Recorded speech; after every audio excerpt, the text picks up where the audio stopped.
Welcome to Vista, Parks from Ridge to River. I'm your host, Dennis Stephen, District Interpretive Specialist for the Colorado Desert District, covering the state parks of Palomar Mountain State Park, Cuyamaca Rancho State Park, Anza-Borrego Desert State Park, Salton Sea State Recreation Area, Picacho State Recreation Area, and the Indio Hills Palms property. Our first segment takes us to Cuyamaca Rancho State Park, where we join Lisa Gonzalez-Kramer in the reforestation of Cuyamaca Rancho State Park. Hi, welcome to the Cuyamaca Rancho State Park Reforestation Project. My name is Lisa Gonzalez-Kramer, and I'm an environmental scientist with California State Parks and the project manager of the Reforestation Project. So to start with, I'd just like to comment about what this area was like in 2003. It was a forested area. We had about 10,000 acres of mature forest canopy throughout the park, and that's about half of what the forest, montane conifer forest in San Diego County was prior to the 2003 Cedar Fire. So the Cedar Fire came through in 2003, and it was the largest fire in California State's recorded history. And what was devastating about it in the park was that it burned over 98% of the park itself. And what was even more unfortunate is that 95% of the conifers, the forest in this park, were destroyed. Now, usually in a fire, it's not as intense as that, and you leave, there are patches of forest canopy that are left in place to help reseed and restart the new forest. Well, the Cedar Fire was so devastating and so widespread that it basically destroyed the forest canopy and the forest seed bank, which would have been able to grow new trees. And it destroyed that over thousands of acres. And so what we had was a forest that could not regenerate because it didn't have seeds and it didn't have trees to grow new seeds either. So we were left with a forest that couldn't recover, and that's where we, as parks, decided we needed to step in and help the forest to recover because this was such an unusual situation.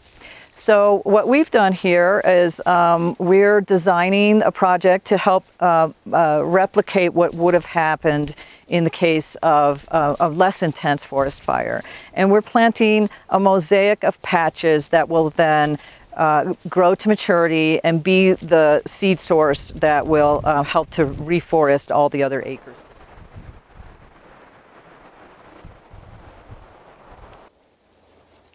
So we're planting all native species of conifers, and that would be Jeffrey pine, sugar pine, coulter pine, white fir, and incense cedar. They are all native to the park, what were here before we started, and before the fire, actually.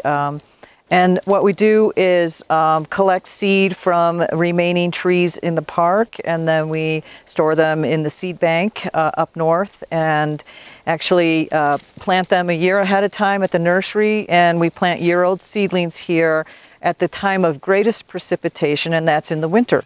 So normally you think about planting things in the spring, but here we plant them in the winter, and that's how they're most successful here because they get the most amount of rain or snow. So we match our trees by looking at the actual site that we'll be planting on, and we look at the slope of the site, the aspect, which direction it's facing, elevation and elevation ranges, and we match our seedlings based on what species were there before the fire and all those other characteristics, and that's how we tend to have the most success.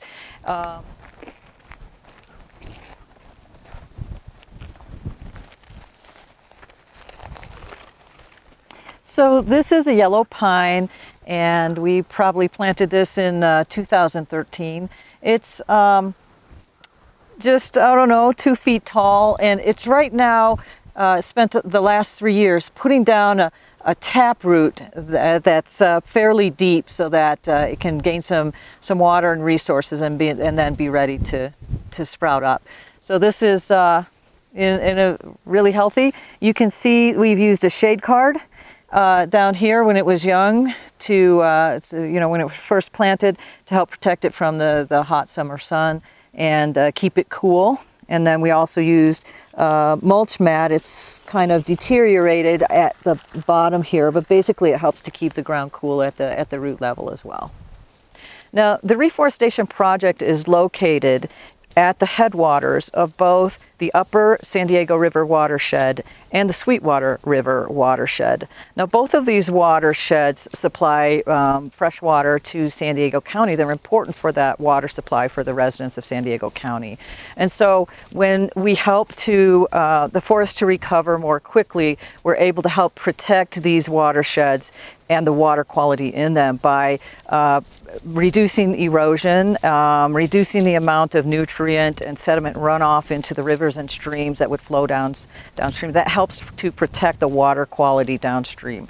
And so that's one of the benefits of the Reforestation Project. Another benefit is that prior to the fire, this forested habitat was the home of many different types of species, and one important species was the California spotted owl. So we had 3 to 5 pairs of nesting California spotted owls in Cuyamaca before the fire, and helping to restore that habitat will allow them to reestablish here as well. So our other types of wildlife are beginning to reestablish here. We have mountain lion and deer and some of the larger species on down. So thank you for joining us, and I hope you'll come out and visit us at Cuyamaca Rancho State Park and just observe the restoration and the regrowth of this forest habitat, and just really enjoy.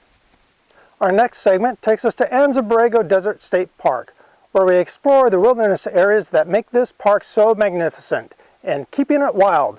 The wilderness areas of Anza-Borrego Desert State Park.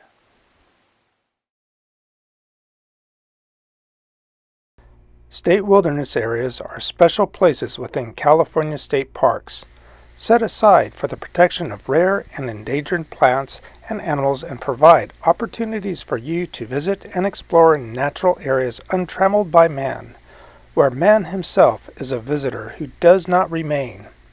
Anza-Borrego Desert State Park protects more than 300,000 acres of wilderness, from the Jacumba Mountains and Carrizo Gorge in the south end of the park to the Santa Rosa Mountains and Coyote Canyon in the north reaches of the park. Join me as we explore the wilderness areas of Anza-Borrego Desert State Park. The preservation of the wilderness areas has allowed the peninsular bighorn sheep population to rebound from approximately 400 in the year 2000 to about 950 in 2012. These wilderness areas provide the special habitats the bighorn sheep depend on for their survival and recovery.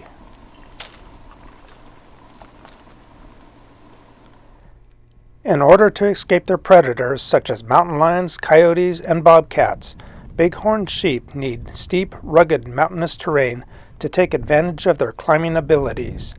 This type of habitat that provides protection from their predators is limited. The Anza-Borrego Desert State Park wilderness areas protect this and other critical habitat for over half of the peninsular desert bighorn sheep in the United States. The wilderness areas of Anza-Borrego Desert State Park not only protect the steep, rugged, mountainous terrain that bighorn sheep rely on to evade predators, but also preserve places for bighorn sheep to find water. Anza-Borrego Desert State Park protects some 30 palm groves in the park. These palm oases are found along geological faults where water seeps up to the surface year-round. Bighorn sheep visit these palm oases and other sources of water across the desert environment at least once every 3 days during the hot summer months to meet their water needs. Anza-Borrego Desert State Park has over 300,000 acres of wilderness, creating endless opportunities to explore nature that remains untrammeled by man. From the desert floor, you can journey to lush riparian areas and palm oasis, to the transitional areas along the peninsular range, where you can discover chaparral, pinyon juniper woodland, and semi-desert succulent scrub. As you climb higher towards the peaks along the western boundary and into areas of montane habitat, you can discover areas of manzanita, black oak. Exploring these wilderness areas gives you a chance to discover the plant diversity in Anza-Borrego Desert State Park. You may even catch a glimpse of a peninsular bighorn sheep in the wild.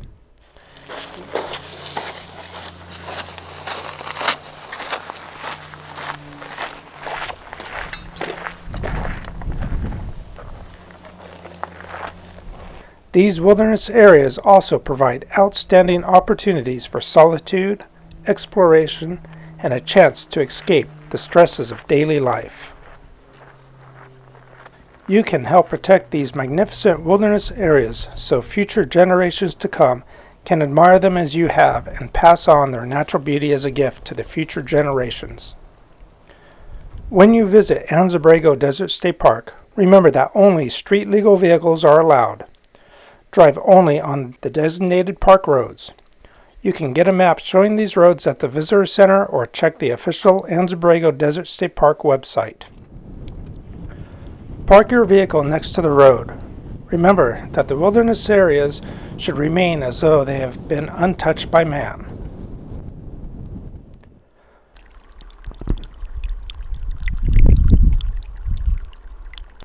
When you go camping, camp at least 200 yards away from any water source, so peninsular bighorn sheep and other wildlife can have undisturbed access to the water they rely on in this hot desert environment.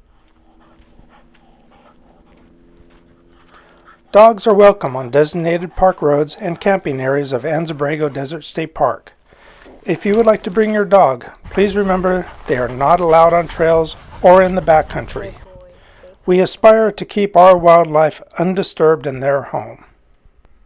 Please be sure to check the Anza-Borrego Desert State Park website and park magazine or stop by the Visitor Center for more camping information.